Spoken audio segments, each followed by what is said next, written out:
दैनिक Bible पठन दिन 84। पुराना नियम नंबर्स 19, नंबर्स 20, नंबर्स चैप्टर 21:1 से 3।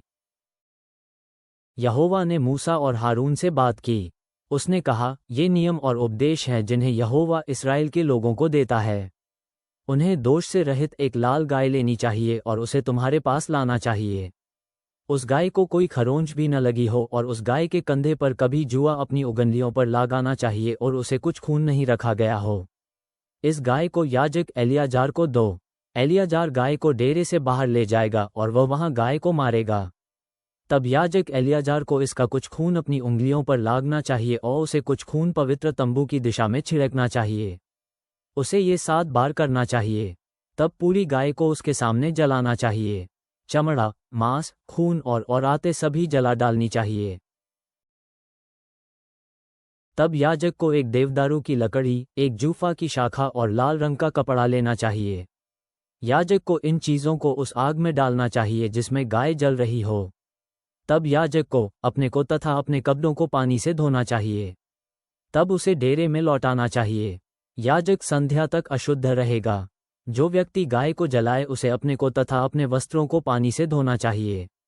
वो संध्या तक अशुद्ध रहेगा। तब एक पुरुष जो शुद्ध होगा गाय की राख को इकट्ठा करेगा। वो इस राख को डेरे के बाहर एक शुद्ध स्थान पर रखेगा। ये राख उस समय उपयोग में आएगी जब लोग शुद्ध होने के लिए विशेष संस्कार करेंगे। ये राख व्यक्ति के पाप को दूर करने के लिए उपयोग में आएगी। वो व्यक्ति जिसने गाय की राख को इकट्ठा किया अपने कपड़े धोएगा। वो संध्या तक अशुद्ध रहेगा। यह नियम सदा चलता रहेगा। यह नियम इस्राएल के नागरिकों के लिए है और यह उन विदेशियों के लिए भी है जो तुम्हारे बीच रहते हैं। यदि कोई व्यक्ति एक मरे व्यक्ति को छूता है तो वह 7 दिन के लिए अशुद्ध हो जाएगा। उसे अपने को तीसरे दिन तथा फिर 7वें दिन विशेष पानी से धोना चाहिए। यदि वह ऐसा नहीं करता तो वह अशुद्ध रह जाएगा। यदि कोई व्यक्ति किसी शव को छूता है तो वो व्यक्ति अशुद्ध है। यदि वो व्यक्ति अशुद्ध रहता है और तब पवित्र तंबू में जाता है तो पवित्र तंबू अशुद्ध हो जाती है। इसलिए उस व्यक्ति को इस्राएल के लोगों से अलग कर दिया जाना चाहिए। यदि अशुद्ध व्यक्ति पर विशेष जल नहीं डाला जाता तो वह व्यक्ति अशुद्ध रहेगा। यह नियम उन लोगों से संबंधित है जो अपने खेमों में मरते हैं। यदि कोई व्यक्ति खेमे में मरता है तो उस खेमे का हर एक व्यक्ति अशुद्ध हो जाएगा। वे 7 दिन तक अशुद्ध रहेंगे और हर एक ढक्कन रहित बर्तन और घड़ा अशुद्ध हो जाता है। यदि कोई शव को छूता है तो वह व्यक्ति 7 दिन तक अशुद्ध रहेगा। ये तब भी सत्य होगा जब व्यक्ति बाहर देश में मरा हो या युद्ध में मारा गया हो। यदि कोई व्यक्ति मरे व्यक्ति की हड्डी या किसी कब्र को छूता है तो वह व्यक्ति अशुद्ध हो जाता है। इसलिए तुम्हें दुग्ध गाय की राख का उपयोग उस व्यक्ति को पुनः शुद्ध करने के लिए करना चाहिए। स्वच्छ पानी घड़े में रखी हुई राख पर डालो। शुद्ध व्यक्ति को एक जूफा की शाखा लेनी चाहिए और इसे पानी में डुबाना चाहिए। तब उसे तंबू, बर्तनों तथा डेरे में जो व्यक्ति हैं उन पर यह जल छिड़कना चाहिए। तुम्हें यह उन सभी व्यक्तियों के साथ करना चाहिए जो शव को छुएंगे। तुम्हें यह उसके साथ भी करना चाहिए जो युद्ध में मरे व्यक्ति के शव को छूता है या उस किसी के साथ भी जो किसी मरे व्यक्ति की हड्डियों या कृप को छूता है। तब कोई शुद्ध व्यक्ति इस जल को अशुद्ध व्यक्ति पर तीसरे दिन और फिर 7वें दिन छिड़के। 7वें दिन वो व्यक्ति शुद्ध हो जाता है। उसे अपने कपड़ों को पानी में धोना चाहिए। वो संध्या के समय पवित्र हो जाता है। यदि कोई व्यक्ति अशुद्ध हो जाता है और शुद्ध नहीं होता तो उसे इस्राएल के लोगों से अलग कर देना चाहिए। उस व्यक्ति पर विशेष पानी नहीं छिड़का गया, वो शुद्ध नहीं हुआ, तो वो पवित्र तंबू को अशुद्ध कर सकता है। यह नियम तुम्हारे लिए सदा के लिए होगा। जो व्यक्ति इस विशेष जल को छिड़कता है उसे भी अपने कपड़े अवश्य धो लेने चाहिए। कोई व्यक्ति जो इस विशेष जल को छुएगा वह संध्या तक अशुद्ध रहेगा। यदि कोई अशुद्ध व्यक्ति किसी अन्य को छुए तो वह व्यक्ति भी अशुद्ध हो जाएगा। वो व्यक्ति संध्या तक अशुद्ध रहेगा। इस्राएल के लोग सीन मरुभूमि में पहले महीने में पहुंचे। लोग कादेश में ठहरे। मरियम की मृत्यु हो गई और वह वहां दफनाई गई। उस स्थान पर लोगों के लिए पर्याप्त पानी नहीं था। इसलिए लोग मूसा और हारून के विरुद्ध शिकायत करने के लिए इकट्ठे हुए। लोगों ने मूसा से बहस की। उन्होंने कहा, क्या ही अच्छा होता हम अपने भाइयों की तरह यहोवा के सामने मर गए होते। तुम यहोवा के लोगों को इस मरुभूमि में क्यों लाए? क्या तुम चाहते हो कि हम और हमारे जानवर यहाँ मर जाए? तुम हम लोगों को मिस्र से क्यों लाए? तुम हम लोगों को इस बुरे स्थान पर क्यों लाए? यहाँ कोई अन्न नहीं है, कोई अंजीर, अंगूर या अनार नहीं है, और यहाँ पीने के लिए पानी नहीं है। इसलिए मूसा और हारून ने लोगों को छोड़ा और वे मिलाप वाले तंबू के द्वार पर पहुँचे। उन्होंने दंडवत प्रणाम किया और उन पर यहोवा का तेज प्रकाशित हुआ। यहोवा ने मूसा से बात की। उसने कहा, अपने भाई हारून और लोगों की भीड़ को साथ लो और उस चट्टान तक जाओ। अपनी छड़ी को भी मीलो। लोगों के सामने चट्टान से बातें करो। तब चट्टान से पानी बहेगा और तुम वो पानी अपने लोगों और जानवरों को दे सकते हो। छड़ी यहोवा के सामने पवित्र तंबू में थी। मूसा ने यहोवा के कहने के अनुसार छड़ी ली। तब उसने तथा हारून ने लोगों को चट्टान के सामने इकट्ठा होने को कहा। तब मूसा ने कहा, तुम लोग सदा शिकायत करते हो। अब मेरी बात सुनो, हम इस चट्टान से पानी बहाएंगे। मूसा ने अपनी भुजा उठाई और 2 बार चट्टान पर चोट की। चट्टान से पानी बहने लगा और लोगों तथा जानवरों ने पानी पिया। किंतु यहोवा ने मूसा और हारून से कहा, इस्राएल के सभी लोग चारों ओर इकट्ठे थे, किंतु तुमने मुझको सम्मान नहीं दिया। तुमने लोगों को नहीं दिखाया कि पानी निकालने की शक्ति मुझसे तुम में आए। तुमने लोगों को यह नहीं बताया कि तुमने मुझ पर विश्वास किया। मैं उन लोगों को वो देश दूंगा मैंने जिसे देने का वचन दिया है, लेकिन तुम उस देश में उनको पहुंचाने वाले नहीं रहोगे। इस स्थान को मरीबा का पानी कहा जाता था। यही वह स्थान था जहां इस्राएल के लोगों ने यहोवा के साथ बहस की, और यह वह स्थान था जहां यहोवा ने ये दिखाया कि वह पवित्र था। जब मूसा कादेश में था, उसने कुछ व्यक्तियों को अदोम के राजा के पास एक संदेश के साथ भेजा। संदेश ये था, तुम्हारे भाई इस्राएल के लोग तुमसे ये कहते हैं, तुम जानते हो कि हम लोगों ने कितनी कठिनाइयां सही हैं। अनेक वर्ष पहले हमारे पूर्वज मिस्र चले गए थे और हम लोग वहां अनेक वर्ष रहे। मिस्र के लोग हम लोगों के प्रति क्रूर थे,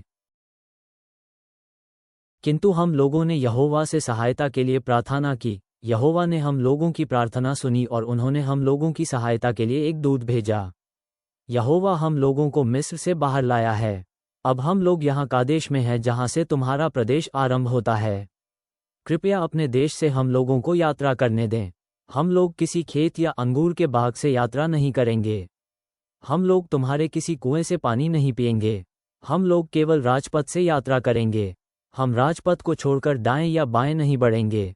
हम लोग तब तक राजपथ पर ही ठहरेंगे जब तक तुम्हारे देश को पार नहीं कर जाते। किंतु अदोम के राजा ने उत्तर दिया, तुम हमारे देश से होकर यात्रा नहीं कर सकते। यदि तुम हमारे देश से होकर यात्रा करने का प्रयत्न करते हो तो हम लोग आएंगे और तुमसे तलवारों से लड़ेंगे। इस्राएल के लोगों ने उत्तर दिया, हम लोग मुख्य सड़क से यात्रा करेंगे। यदि हमारे जानवर तुम्हारा कुछ पानी पिएंगे तो हम लोग उसके मूल्य का भुगतान करेंगे। हम लोग तुम्हारे देश से केवल चलकर पार जाना चाहते हैं। हम लोग इसे अपने लिए लेना नहीं चाहते। किंतु अदोम ने फिर उत्तर दिया, हम अपने देश से होकर तुम्हें जाने नहीं देंगे। तब अदोम के राजा ने एक विशाल और शक्तिशाली सेना इकट्ठी की और इस्राएल के लोगों से लड़ने के लिए निकल पड़ा। अदोम के राजा ने इस्राएल के लोगों को अपने देश से यात्रा करने से मना कर दिया और इस्राएल के लोग मुड़े और दूसरे रास्ते से चल पड़े। इस्राएल के सभी लोगों ने कादेश से होर पर्वत तक यात्रा की। होर पर्वत अदोम की सीमा पर था। यहोवा ने मूसा और हारून से कहा, हारून को अपने पूर्वजों के साथ जाना होगा। यह उस प्रदेश में नहीं जाएगा जिसे देने के लिए मैंने इस्राएल के लोगों को वचन दिया है।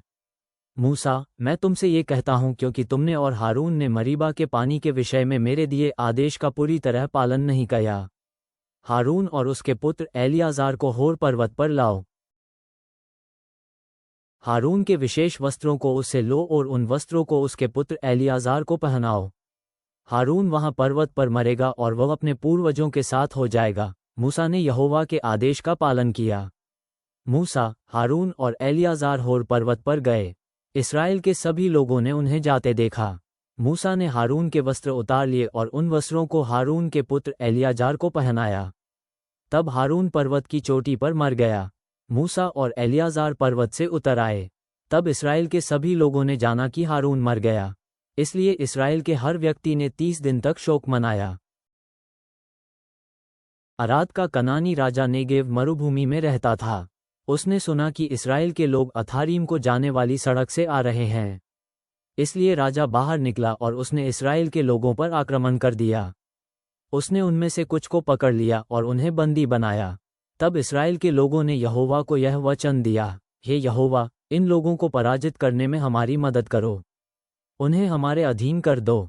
यदि तू ऐसा करेगा तो हम लोग उनके नगरों को पूरी तरह नष्ट कर देंगे। यहोवा ने इस्राएल के लोगों की प्रार्थना सुनी और यहोवा ने इस्राएल के लोगों से कनानी लोगों को हरवा दिया। इस्राएल के लोगों ने कनानी लोगों तथा उनके नगरों को पूरी तरह नष्ट कर दिया। इसलिए उस स्थान का नाम होरमा पड़ा। नया नियम, लूक चैप्टर 5:33 से 39, लूक चैप्टर 6:1-11। नीतिवचन, प्रोवर्ब्स चैप्टर 8:1 से 11। क्या सुबुद्धि तुझको पुकारती नहीं है? क्या समझबूझ ऊंची आवाज नहीं देती? वह राह के किनारे ऊंचे स्थानों पर खड़ी रहती है जहां मार्ग मिलते हैं। वह नगर को जाने वाले द्वारों के सहारे ऊपर सिंह द्वार के ऊपर पुकार कर कहती है, हे लोगों, मैं तुमको पुकारती हूँ, मैं सारी मानव जाति हेतु आवाज उठाती हूँ। अरे भोले लोगों, दूर दृष्टि प्राप्त करो, तुम जो मूर्ख बने हो, समझ बूझ अपनाओ। सुनो, क्योंकि मेरे पास कहने को उत्तम बातें हैं, अपना मुख खोलती हूँ जो कहने को उचित है। मेरे मुख से तो वही निकलता है जो सत्य है, क्योंकि मेरे होठों को दुष्टता से घृणा है। मेरे मुख के सभी शब्द न्यायपूर्ण होते हैं, कोई भी कुटिल अथवा भ्रांत नहीं है। विचारशील जन के लिए वे सब साफ है और ज्ञानी जन के लिए सब दोष रहित है।